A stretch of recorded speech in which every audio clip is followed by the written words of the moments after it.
Hello everyone, welcome to my YouTube channel. I hope आप सब बहुत अच्छे होंगे। आज हम पढ़ रहे हैं क्लास 5th की ईवीएस। इससे पहले क्लास 4th और क्लास 3rd की हमने ईवीएस पढ़ चुके हैं। उससे रिलेटेड क्वेश्चंस भी मैं आपको धीरे धीरे कराऊंगी, लेकिन अब हम पहले क्लास 3rd 4th 5th की ईवीएस कंप्लीट कर लें। देखिए, क्लास 5th के जो चैप्टर्स हैं वो बहुत इंपॉर्टेंट है और मुझे लगता है यहाँ से आपके 5 से 7 क्वेश्चन बनते ही बनते हैं क्लास 5th की ईवीएस से। तो ये ध्यान रखिएगा, ये बहुत इंपॉर्टेंट क्लास मान लीजिए या चैप्टर्स मान लीजिए, यहाँ से क्वेश्चन बनते हैं। और केवीएस पीआरटी में भी इंटरव्यू में ही क्वेश्चंस पूछे जा सकते हैं, और DSSB का जो एग्ज़ाम होता है पीआरटी का, वहाँ पे भी ये क्वेश्चंस बनते हैं। तो ये क्लास बहुत इंपॉर्टेंट होने वाली है। स्किप करके देखेंगे तो आपका लॉस है, क्योंकि मैंने जो इसमें मतलब इंग्लिश और हिंदी दोनों वर्जन लिखे हैं, ताकि इंग्लिश वाले इंग्लिश में पढ़ सकें और हिंदी वाले हिंदी में। अब टाइम वेस्ट नहीं करते हैं, आगे पढ़ते हैं। देखिए, पहला जो क्वेश्चन है, चैप्टर है सॉरी, कैसे पहचाना चींटी ने दोस्त को। देखिए, इस चैप्टर में ना सुपर सेंसेस की बात की गई है। सेंसेस मतलब जैसे अलग अलग इंसेक्ट्स होते हैं, जैसे चींटी हुई, सिल्क वॉर्म हुआ, और जी पक्षी हुए, बाघ हुआ, स्लॉथ, इन सब के बारे में बात की गई है। तो हम एक एक करके सबकी सुपर सेंसेस देखते हैं कि कौन कैसे क्या करता है। देखिए, चींटियाँ चलते समय जमीन पर कुछ गंध छोड़ती जाती हैं। ये ध्यान रखिएगा, एक एक चीज, जिसे सूंघकर पीछे आने वाली चींटियों को रास्ता मिलता है। ये चीज़ ध्यान रखिएगा, चींटियों को रास्ता मिलता रहता है, वो कुछ गंध छोड़ती जाती है। ये क्वेश्चन आया था कि चींटियाँ पीछे क्या छोड़ती जाती हैं जिससे पीछे आने वाली चींटियों को रास्ता मिलता है। तो ध्यान रखिएगा, वो एक गंध छोड़ती है, स्मेल छोड़ के जाती है पीछे। नेक्स्ट है रेशम का कीड़ा। रेशम का कीड़ा अपनी मादा को उसकी गंध से कई किलोमीटर की दूरी से पहचान लेता है। ये भी ध्यान रखिएगा। मच्छर तुम्हारे शरीर की गंध खासकर पैरों के तलवों और शरीर की गर्मी से तुम्हें ढूंढ लेता है। तो ये क्वेश्चन बन सकता है कि मच्छर जो है हमें कैसे ढूंढ पाता है। तो हमारे शरीर की गंध खासकर पैरों के तलवों से वो हमें ढूंढ पाता है। मोस्ट इम्पोर्टेंट क्वेश्चन, जो क्वेश्चन मुझे लगता है 3 से 4 बार आ गया है, ये इंपॉर्टेंट है, ये इसको ध्यान रखिएगा। चील, बाज और गिद्ध, ये 3 नाम हैं, और ईगल्स, हॉक्स और वल्चर्स, ये 3 ऐसे पक्षी हैं जो हमसे 4 गुना ज़्यादा दूर देख पाते हैं। तो ये क्वेश्चन बनता है कि ऐसे कौन से पक्षी हैं जो हमसे 4 गुना ज़्यादा दूर देख पाते हैं। ठीक है, तो याद रखिएगा, चील, बाज, गिद्ध। नेक्स्ट आते हैं, दिन में जागने वाले जानवर कुछ रंगों को देख पाते हैं, लेकिन रात में जागने वाले जानवर हर चीज़ को सफ़ेद व काली देखते हैं। तो आपको पता होगा, उल्लू को मुझे लगता है सब चीज़ें सफ़ेद और काली दिखती होगी, वो रात को जागता है क्योंकि, आप समझ रहे हैं ना। तो ठीक है, इसी प्रकार उनको ब्लैक एंड वाइट, ये क्वेश्चन भी आया था, मैं आपको बाद में दिखाऊंगी ये क्वेश्चन, कि रात को जागने वाले जानवर को कलर कैसे दिखते हैं, ब्लैक एंड वाइट दिखते हैं। ठीक है, नेक्स्ट आते हैं, सांप के बाहरी कान नहीं होते, जमीन पर हुए कंपन को ही वह सुन पाते हैं। अब ये देखिए, इंपॉर्टेंट नहीं है, ना ही यहाँ से अभी तक क्वेश्चन बना है, इससे कोई क्वेश्चन तो नहीं बना, लेकिन ये है कि यहाँ से क्वेश्चन नहीं बना, लेकिन चैप्टर में था तो मैंने लिख दिया। जंगल में ऊंचे पेड़ पर बैठा लंगूर पास आती मुसीबत जैसे शेर चीता को देखकर एक खास आवाज़ निकालकर अपने साथियों को संदेश देता है। इस काम के लिए पक्षी भी खास आवाज़ें निकालते हैं। नेक्स्ट है, मछलियां खतरे की चेतावनी एक दूसरे को बिजली की तरंगों से देती है। मोस्ट इम्पोर्टेंट चीज़, क्वेश्चन बन सकता है, अभी तक बना नहीं है। तो बिजली की तरंगों मतलब इलेक्ट्रॉनिक वेव्स से देती है, ये भी बन सकता है, ये ध्यान रखिए। इलेक्ट्रॉनिक वेव्स से एक दूसरे को सूचना देती है, खतरा आ रहा है या सुनामी जो भी आ रहा है। ठीक है, नेक्स्ट आते हैं, इसको तो मैं कह रही हूँ आप घोट के पी जाइएगा। एक एक लाइन आपके लिए इंपॉर्टेंट है, क्योंकि स्टेटमेंट वाइज क्वेश्चन आते हैं आप ईवीएस में। तो एक एक लाइन्स को बहुत अच्छे से पढ़िएगा, बहुत इंपॉर्टेंट है। अगर एक भी लाइन स्किप हुई तो आप ही का लॉस है इसमें। देखिए, पहली लाइन है, यह भालू जैसा दिखता है, भालू नहीं है। यह करीब, एक केवीएस में क्वेश्चन आया था कि जो स्लॉथ हैं वो कितने घंटे सोते हैं, तो 17 घंटे सोते हैं, उसमें 7 घंटे था, 17 था, और एक 18 घंटे था, तो 17 आवर्स। मोस्ट इम्पोर्टेंट, एक दिन में कितने घंटे सोता है, 17 घंटे सोता है। जिस पेड़ पर रहते हैं उसी के पत्ते खाकर पलते हैं, ये भी ध्यान रखिएगा। नेक्स्ट है, लगभग 40 वर्ष के अपने पूरे जीवन में, मुश्किल से ये भी क्वेश्चन इंपॉर्टेंट है कि कितने पेड़ बदलता है ये अपने पूरे 40 वर्ष के जीवन में, तो केवल 8 ट्रीज चेंज करता है अपने पूरे जीवन में। और यह सप्ताह में एक बार ही सोच करने के लिए उतरता है। देख लीजिए कितना आलसी है, मतलब एक बार ही पेड़ से नीचे उतरेगा, वो भी वीक में 1 टाइम ओनली। ठीक है, नेक्स्ट जो है इसमें इम्पोर्टेंट चीज़ ये है, ये जानवरों के बारे में बताया गया है कि कितने घंटे कौन सा जानवर सोता है, तो ये भी ध्यान रखिएगा। जैसे जानवर है, गाय 4 घंटे सोती है एक दिन में, अजगर पाइथन जो है वो 18 आवर्स सोता है, जिराफ 2 घंटे सोता है और बिल्ली तो 12 घंटे सोती है। तो सबसे ज़्यादा कौन सोता है, तो देखिएगा अजगर सबसे ज़्यादा घंटे सोता है। ठीक है, नेक्स्ट आते हैं। अब बाघ के बारे में भी बहुत इंपॉर्टेंट चीज़ है, यहाँ से भी क्वेश्चन आया था, तो इसको लाइन को भी बहुत ध्यान से पढ़िएगा। देखिए इंग्लिश वाले ना, घबराइएगा मत, मैंने इंग्लिश वर्जन लिखा हुआ है, आप पढ़ लेना तो आपको दिक्कत नहीं होगी। देखिए बाघ अंधेरे में 6 गुना बेहतर देख पाता है, ये ध्यान रखिएगा। बाघ की मूछें हवा में हुए कंपन से भाप लेती है कि उसके शिकार की स्थिति कहाँ है। इससे उन्हें अंधेरे में रास्ता ढूंढने में भी मदद मिलती है। किससे? उसकी मूंछों से उसे रास्ता ढूंढने में मदद मिलती है। बाघ अपने इलाके में मूत्र करके अपनी गंध छोड़ जाते हैं। यह इलाका कई किलोमीटर बड़ा भी हो सकता है। एक बाघ किसी दूसरे बाघ के मूत्र की गंध को झट से पहचान लेता है। इसके इलाके में घुसना या नहीं यह बाघ की मर्जी होती है। देखिए ये तो वही वाली बात होगी, जैसे कुत्तों का भी यही रहता है, बाघ का वो अपना इलाका डिसाइड कर लेते हैं, ये हमारा है, ये हमारा है। तो बाघ का भी यही होता है, टाइगर्स का, कि वो अपना इलाका बना लेते हैं कि ये हमारा है, तो ये तुम्हारा है, जो भी है उनकी मर्जी होती है उस इलाके में आना है या नहीं आना। देखिए ये लोग भी बहुत शातिर होते हैं, ये भी अपने इलाके बना लेते हैं, जैसे हम लोग घर बना लेते हैं, ये इलाके बना लेते हैं। ठीक है, तो ध्यान रखिएगा इस चीज़ का। नेक्स्ट है पॉइंट, बाघ का दहाड़ना ये 3 किलोमीटर ही है। 3 किलोमीटर दूरी तक सुना जा सकता है, ये ध्यान रखिएगा। कितनी किलोमीटर तक? 3 किलोमीटर तक। बाघ हवा से पत्तों की हिलने और शिकारियों के झाड़ियों में हिलने से हुई आवाज़ में अंतर भाप सकता है, तो बहुत शातिर होता है।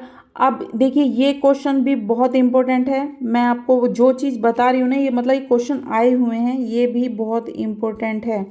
हाथी को उसके दांतों, गैंडे को सींगों, शेर मगरमच्छ और सांप को उनकी खाल के लिए मार दिया जाता है। कस्तूरी हिरण मस्क डियर को थोड़ी सी खुशबू के लिए मार दिया जाता है। देखिए ये ना बहुत इंपॉर्टेंट चीज़ें हैं, इनको ना भूलिएगा मत, ये क्वेश्चन ही बन जाते हैं। और ये क्वेश्चन आया भी था, मगरमच्छ का आया था कि मगरमच्छ को किस चीज़ के लिए मार दिया जाता है, दांतों के लिए, सींगों के लिए, या खाल के लिए, या खुशबू के लिए। तो आंसर इज स्किन के लिए, खाल के लिए। ठीक है, नेक्स्ट चलते हैं। देखिए नोट के रूप में मैंने लिख दिया है, क्योंकि देखिए ये पता होने चाहिए आपको, तो नोट में आप याद रख लीजिएगा, मुझे लगता है इंपॉर्टेंट है, आप भी पूछ भी सकते हैं, कुछ भी हो सकता है। जैसे उत्तराखंड में जिम कॉर्बेट नेशनल पार्क हमारा सबसे पहला नेशनल पार्क है, ये ध्यान रखिए। राजस्थान के भरतपुर जिले में कौन सा नेशनल पार्क है? घाना नेशनल पार्क। ये दोनों इंपॉर्टेंट हैं क्योंकि चैप्टर्स में बात की गई थी, तो मैंने इसमें डाल दिए हैं। ठीक है, घाना नेशनल कहाँ है? राजस्थान में। और जिम कॉर्बेट पहला नेशनल पार्क है जो, वो है उत्तराखंड में, ये ध्यान रखिएगा बिल्कुल। अब आता है हमारा नेक्स्ट चैप्टर, कहानी सपेरों की। यहाँ से भी एक क्वेश्चन बना था, तो एक एक लाइन आपके लिए फिर से इम्पोर्टेंट, मतलब सांप तो सांप ही है। देखिए आते हैं इस पे, है ना। देखिए सांप को पकड़ने वालों और सांपों को अपनी बीन की धुन पर नचाने वालों को काल बेलिया कहते हैं, ये ध्यान रखिएगा। क्या कहते हैं? काल बेलिया। काल बेलिया लोगों को, सांप को अपनी कुंजी समझते हैं, जिसे वे अपने आने वाली पीढ़ियों को सौंपते हैं। ये तो इतना इम्पोर्टेंट लाइन नहीं है, लेकिन क्या कहते हैं ये आपको ध्यान रखना है, काल बेलिया कहते हैं, ये ध्यान रखिएगा। थर्ड पॉइंट क्या है, ये इम्पोर्टेंट है, नाग गुम्फन ऐसी डिज़ाइन या रंगोली, कढ़ाई और दीवारों को सजाने के लिए सौराष्ट्र, गुजरात और दक्षिण भारत में प्रयोग किए जाते हैं। क्या नाम? नाग गुम्फन। ये एक तरह की डिज़ाइन होता है रंगोली का या कढ़ाई का, जो दीवारों को सजाने के लिए किया जाता है। कहाँ पर?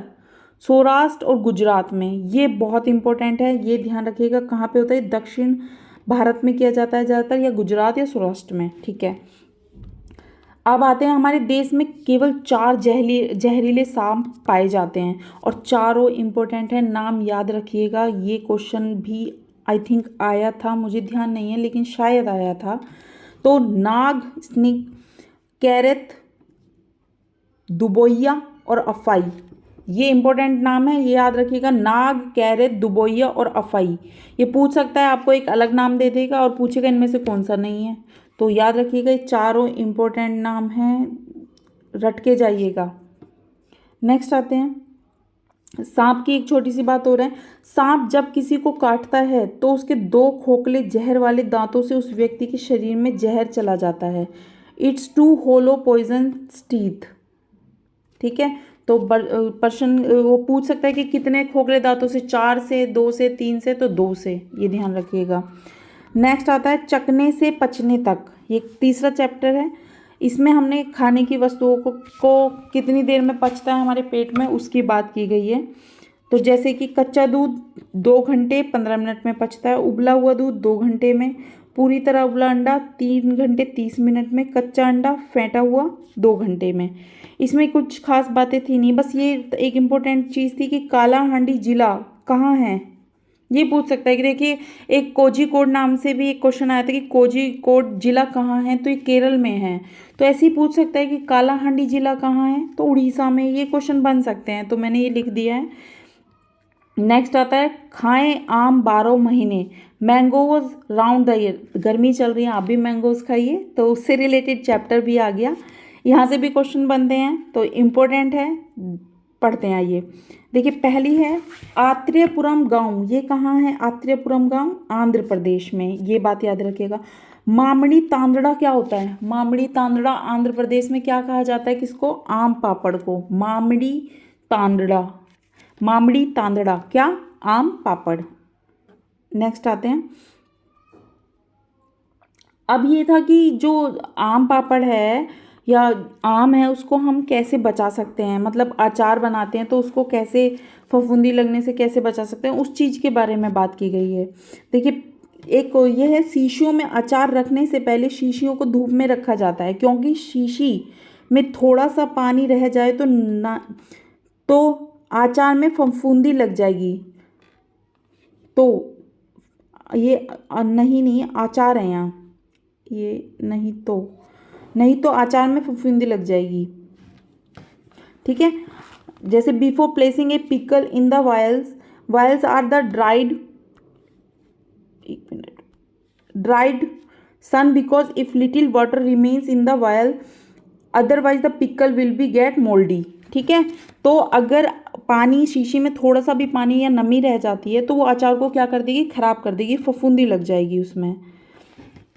आम को पूरे साल बचाने के लिए पूरे साल चलाने के लिए अचार, आम पापड़, चटनी, टॉफ़ी आदि कई चीज़ें बनाई जा सकती हैं। ये क्वेश्चन आया था कि आम को पूरे साल चलाने के लिए आप क्या क्या बना सकते हैं, तो ये याद रखिएगा, अचार बना सकते हैं, आम पापड़ बना सकते हैं, चटनी, टॉफ़ी, ये बना सकते हैं हम। ठीक है, जैसे कि ये है, ये रहा पिकल्स, पापड़, चटनी, टॉफ़ी और जूस। माज़ा पीते हैं ना वो भी तो आम का ही है माज़ा, गर्मी हो रही है, माज़ा पीजिए। नेक्स्ट, बीज, सीड्स, तो इसमें वेलक्रो की बात की गई है। वेलक्रो क्या होता है, आपने देखा होगा जूतों या पट्टों में ना, ये लगता है जो चर की आवाज़ करता है, तो इसके बारे में ना क्वेश्चन आया था, तो मुझे लगता है यहाँ से भी क्वेश्चन बन सकता है। देखिए वेलक्रो का विचार जॉर्ज मेस्ट्रल ने दिया था। किसने दिया था, the idea of Velcro, George Mestral, ये याद रखना है, जॉर्ज मस्ट्रल। किसने, जॉर्ज मस्ट्रल, ये याद रखिएगा। जॉर्ज मस्ट्रल ने कुछ ऐसे बीज देखे जो कपड़ों पर चिपक रहे थे, बीजों में छोटे छोटे हुक हैं, यहाँ पे ये हुक यहाँ पे आया नहीं है कहीं, हुक है यहाँ पे, हुक थे, उनकी मदद से बीज कपड़ों के रेशे पर अटक रहे थे, ये ध्यान रखिएगा, ये हुक है यहाँ पे, छोटे छोटे हुक याद रखिएगा। नेक्स्ट है वेलक्रो में दोनों सतह, ये सत्य नहीं है, सतह है, थोड़ी सी मिसप्रिंट हो गई है, सतह चिपक जाते हैं, खुलने पर चर की आवाज़ आती है। यह बैग, कपड़े और जूते आदि में प्रयोग होती है। देखिए इस तरीके का होता है, मैं आपको दिखाती हूँ। ये वेलक्रो देखा होगा आपने, जो चर की जूते चप्पल में लगते हैं, और ये घटना कब की है ये भी ध्यान रखिएगा, ये 1948 की बात है। किसने किया था? जॉर्ज मैस्ट्रल ने। और ये कब की बात है? 1948 की। ये भी चीज़ आपको याद रखनी पड़ेगी क्योंकि स्टेटमेंट में ये क्वेश्चंस बन सकते हैं कि ये घटना कब की है। वो 1942 दे देगा आपको और आप कंफ्यूज हो जाएंगे। तो 1948 की बात है, ये ध्यान रखिएगा। इसी में ना ये भी बताया गया कि which plant come from where in India, कि कौन सी सब्जियां या पौधे कौन कौन सी कंट्री से आए हैं। तो ये भी इंपॉर्टेंट चीज़ है। देखिए कौन कौन सी है, जैसे साउथ अमेरिका से हमारे पास क्या क्या आया? टोमेटो, टमाटर, पोटैटो, आलू, ग्रीन चिली, जो हरी मिर्ची खाते हैं वो आए हैं साउथ अमेरिका, मतलब दक्षिण अमेरिका से ये हमारे पास आए हैं। तीनों चीज़ याद रखिएगा, टमाटर, आलू और हरी मिर्ची। नेक्स्ट है साउथ अफ्रीका से हमारे पास क्या क्या क्या आया है? कॉफ़ी और लेडी फिंगर मतलब भिंडी। ये दो चीज़ें हमने कहाँ से ली है? साउथ अफ्रीका से ली हैं। नेक्स्ट आते हैं यूरोप से हमने लिया है कैबेज, गोभी को। ठीक है, अब नेक्स्ट जो चैप्टर है बूंद बूंद दरिया दरिया, ये भी इंपॉर्टेंट क्वेश्चन है। यहाँ से तो मुझे लगता है कई बार क्वेश्चन बना है। अलबरूनी पे ही आया था क्वेश्चन, लेकिन मैंने जो इम्पोर्टेंट चीज़ है वो भी यहाँ पे डाल दी है। देखिए एक झील की बात हुई है जिसे कहते हैं घड़सीसर, घड़सीसर नाम है। जैसलमेर की एक कृत्रिम झील है, मतलब आर्टिफिशियल झील है, जिसे जैसलमेर के राजा घड़सी ने 650 साल पहले लोगों की मदद से बनवाया था। किसने बनवाया था ये याद रखिएगा, किंग घड़सी ने बनवाया था। ठीक है, और एक नया टर्म था सर। सर का अर्थ क्या होता है? झील। और इस झील में कुल कितनी झीलें हैं? 9 झीलें हैं। सर का अर्थ पूछ सकता है कि सर मीन्स क्या होता है, तो याद रखिएगा झील, लेक।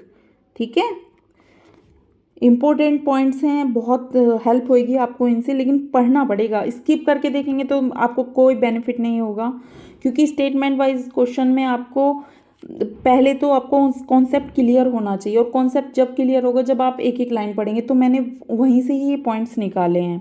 देखिए आगे चलते हैं हम अपने टॉपिक पे। अलबरूनी के बारे में क्या है? अलबरूनी एक यात्री थे जो उज्बेकिस्तान से आए थे। ये इंपॉर्टेंट है कि कहाँ से आए थे वो? उज्बेकिस्तान से आए थे, ये याद रखिएगा।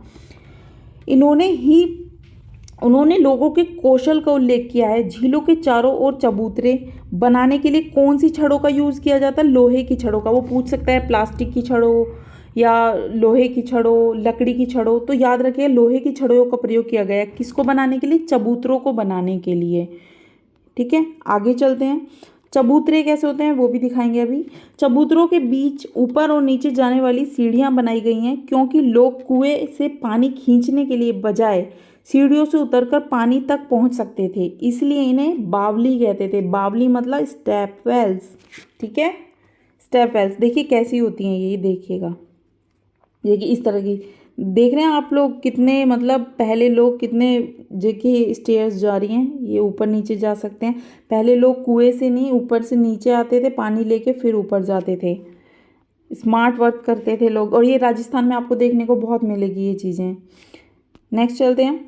पुनीता के मोहल्ले में 2 पुराने कुएं हैं। उसकी दादी बताती है कि लगभग 15 से 20 साल पहले तक पानी की कमी नहीं थी, उसमें पानी था, लेकिन अब नहीं है। इसके कुछ कारण हो सकते हैं। किस लिए पानी नहीं बचा, क्या कारण है? देखिए कारण क्या है। कई जगह मोटर लगाकर जमीन का पानी निकाला जा रहा है। तालाब जिनमें बारिश का पानी इकट्ठा होता है अब नहीं रहे। पेड़ों के आसपास और पार्क में जमीन को सीमेंट से पक्का कर दिया गया। तीनों कारण बहुत इंपॉर्टेंट है, और स्टेटमेंट भी आई थी, यही बन के स्टेटमेंट्स आई थी, और एक अलग थी, वही आंसर था। ठीक है, उसमें से पूछा था इनमें से कौन सा नहीं है, तो वही आंसर था। मैं आपको क्वेश्चंस कराऊंगी, लेकिन आपको कॉन्सेप्ट पहले पढ़ना पड़ेगा। देखिए इसी में एक तरुण भारत संघ भी था। तरुण भारत संघ किससे रिलेटेड है ये आपको पता। ये एक ऐसी संस्था है जो पुरानी झीलों, जोड़ों, तालाबों के पुनर्निर्माण के साथ साथ नए बनाने के लिए भी जुड़ा हुआ है। कौन? तरुण भारत संघ। ये जुड़ा हुआ है किससे? पानी की व्यवस्था से, ये ध्यान रखिएगा। तो आज के लिए मुझे लगता है इतना ही। अब हम कल इससे नेक्स्ट चैप्टर्स भी पढ़ेंगे। आपको अगर वीडियो अच्छी लगी हो तो लाइक कीजिएगा, सब्सक्राइब कीजिएगा, और बेल आइकन ज़रूर दबा दीजिए ताकि आपको नोटिफिकेशन मिलती रहे। और देखिए अगर आप ऐसे ही पढ़ते रहेंगे तो सीटेट तो क्वालिफाई हो ही जाएगा, ये तो कंफर्म है, लेकिन आपको इससे DSSS और KVS में भी बहुत हेल्प मिलेगी। क्वेश्चंस तो कर रहे हैं, साथ में प्रीवियस क्वेश्चन कीजिए, लेकिन आपको कॉन्सेप्ट भी क्लियर होने चाहिए। आई होप आपको वीडियो अच्छी लगी हो, तो thank you so much, take care, bye bye.